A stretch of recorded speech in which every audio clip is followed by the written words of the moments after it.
Hello guys, happy Valentine's. Happy Valentine's at ako'y nakaabot pa sa inyo. Valentine's. Okay, para to sa mga Libra guys. Okay? Ngayon ay February 14, 2026 sa mga Libra. Tingnan natin na inyong message today. Guys, happy Valentine's Day. At sana kayo ay masaya. Ilan ba sa inyo ay nag-date? Okay, Libra. This is for you. February 14, 2026 sa mga Libra. Okay.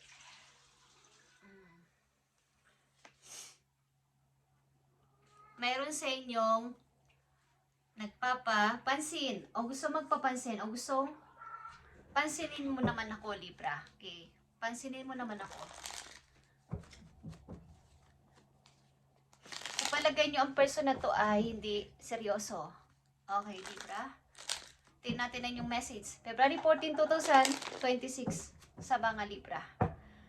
Tingnan natin.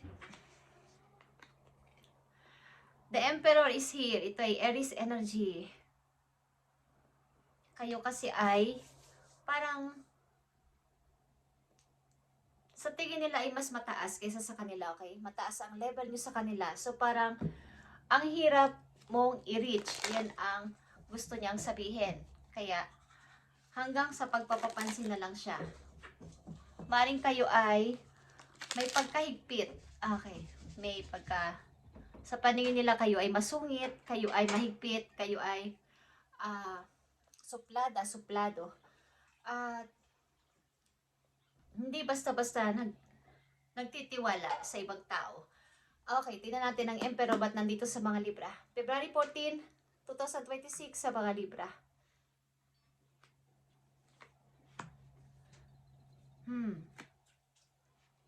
Queen of Pentacles, guys. Like I said, ang tingin sa inyo ng mga tao o ng tao na to ay kayo ay mas mataas kesa sa kanila. Kayo yung taong, halimbawa, ay mapalatrabaho. May maayos sa trabaho. May magandang buhay. At may pagmamalaki. Kumbaga ang tao na to ay wala siyang kayang ibigay sa inyong malaking bagay o parang simpleng tao lang siya.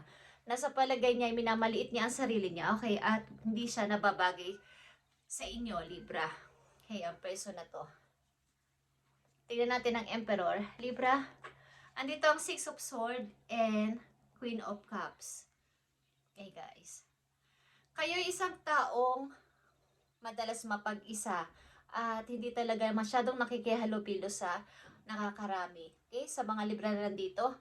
At religyoso. Okay? Lahat ay dinadaan nyo sa mabuting usapan. Kumbaga, ayaw nyo agad-agad na manguhusga ng tao o magtitiwala agad. Alam naman dun is andun yung inyong pakikisama but merong limitasyon. May boundaries pag kayo ay nakipagkilala o gustong magpapasok ng tao sa buhay ninyo. Okay? May mga iniiwasan kayo na mga bagay na ayaw nyo nang maulit-mulit sa inyong buhay na mangyari. Libra? At napakahirap. Okay. May pagkahigpit ang ilan sa inyo sa pagtitiwala sa tao at maaaring ilan sa inyo ay naka-focus sa inyong sarili at sa inyong karir. Ang ilan sa inyo ay lumayo sa nakakarami. Lalo na sa inyong mga matatagal ng kakilala. Halimbawa kayo ay lumipat ng tirahan, lumipat ng lugar. At ayun nyo nang may kakilala. Okay? Na yung may makakakilala sa inyo galing sa lugar na yun na yung pinagmulan. Maaaring medyo malayo. Okay? Okay, Libra. Tingnan natin itong inyong message. Tingnan natin ang inyong career. February 14, 2026. At ang Libra na nandito sa reading today is maaaring kayo ay walang panahon sa mga lokohan, sa mga flirt-flirt. Pag umibig kayo o gusto nyo umibig, ayun ang diretso, yung seryoso na talaga. At nakapokus kayo sa inyong career o sa inyong trabaho. Okay, Libra, tingnan natin ang message po yun sa inyong career. Kaya Libra, gossip is here. Ito ay chismis. Maaaring ito ay chismis para sa mabuti at masama. Depende sa inyong sitwasyon kung ano ang nararanasan nyo ngayon sa inyong sitwasyon. Kung nakakaranas kayo ng kayo ay pinagbubulungan, pinag-uusapan, sa inyong paligid is meron. Okay. Minimize drama and take personal responsibility to act with integrity. Okay. There's some buzz around what you're doing right now. May nag-uusap-usap na mga tao tungkol sa iyong buhay, Libra, sa paligid. Sa inyong sitwasyon, sa inyong lugar, sa inyong trabaho, merong pinag-uusapan ka, okay? Your personal challenges might be distracting you from your work. Okay. Nadidistract ang iyong mga gustong gawin sa buhay sapagkat sa mga taong ito na nakapalibot sa'yo na nagchichismis about sa'yo, pinagchichismisan ka. So yung dapat mong isipin na pagpapaunlad sa buhay ay kumbaga grounded ka. Dapat ay nananahimik ka or tama naman yung ginagawa mo is may mga nagchichismis para sa'yo. Medyo mahigpit ka siguro sa trabaho. Ilan sa inyo dito ay leader, ilan sa inyo ay pinag-uusapan. Nagmamagaling si Libra. Nagyayabang si Libra, okay. At ito ay dinadaan ninyo sa maayos. Hindi kayo nagsasalita ng masakit sa kanila. Kumbaga nananahimik kayo. Ang ilan sa inyo ay magigising sa katotohanan na kailangan ko na sigurong lumayo dito sa work na to. Okay, maglipat na lang kaya ako ng work. Okay guys. At nandito ang caution, guys. Okay. Something. May mali sa inyong mga kasamaan sa trabaho. Okay? Be careful to overspeed. Baga magbasid-basid kayo. Baka hindi nyo na mamalayan na kung ano na ang nakukuha sa inyo ng mga tao na to. Libra, kayo ay medyo pinag-uusapan sa inyong trabaho. Okay?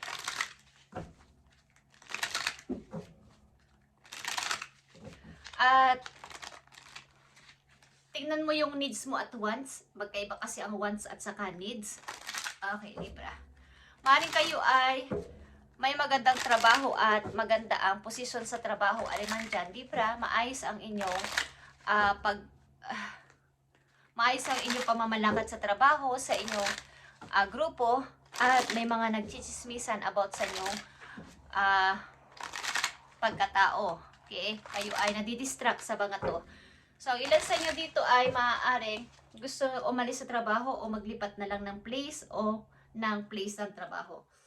Tingnan natin ang paparting na message sa iyo, Libra, ayon dito sa inyong sitwasyon.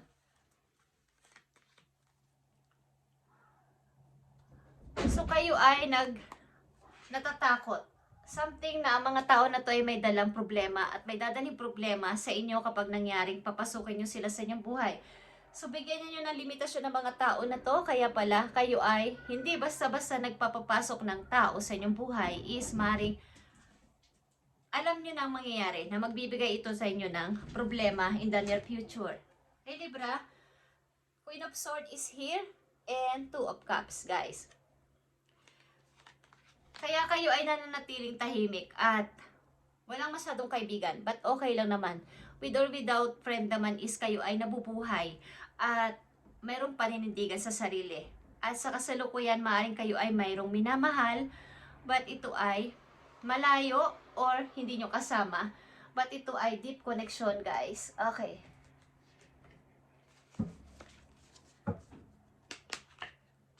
Magmasid-masid kayo sa inyong mga katrabaho at huwag kayong madistract kung ano man ang inyong pinagagagawa sa inyo ng mga tao na to. Minimize drama. Okay. Mga drama ito ng mga tao. Personality, responsibility to set with integrity. Okay. Tignan natin ang Two of Cups dito, guys, para sa inyo, sa inyong maaaring pag-ibig ito o taong inyong mahal. Para to sa mga Libra, Two of Cups is here. Two of Cups. Okay, guys. Aries, Leo, maybe. Or Scorpio. Yeah. ito ay maaaring deep connection ng dalawang person, but ito ay maybe nasira. Okay? May plano na sana kayo magpakasal, may plano na kayo magsama sa isang bahay, sa isang bubong, at bumuo ng masayang pamilya, kaya lang ay merong nangyaring hindi maganda at may pagsisisi dito. Mayroong nagsisisi, merong nagre-regret. Something na nagsisisi sa nangyari.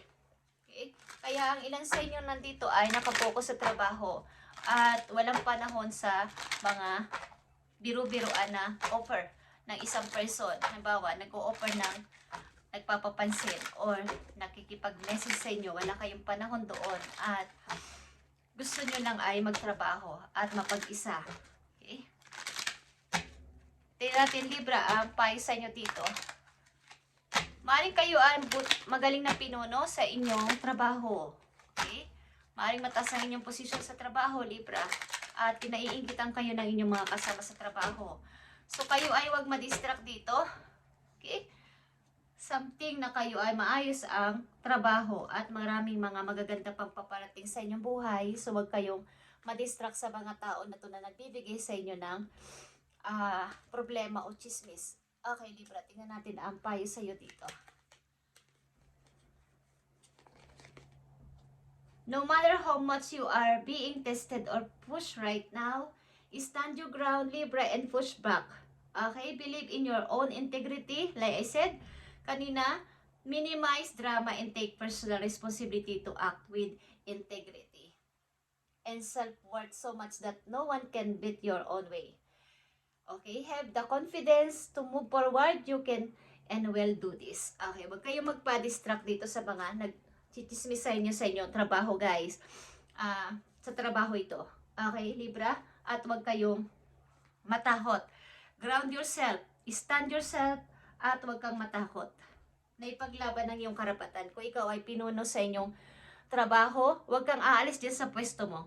Huwag mo silang papakinggan o huwag kang magpapa-apekto sa chismis nila sa'yo. Okay, thank you, Libra. At ito yung message ngayong February 14 and happy Valentine's sa inyo lahat, guys. God bless.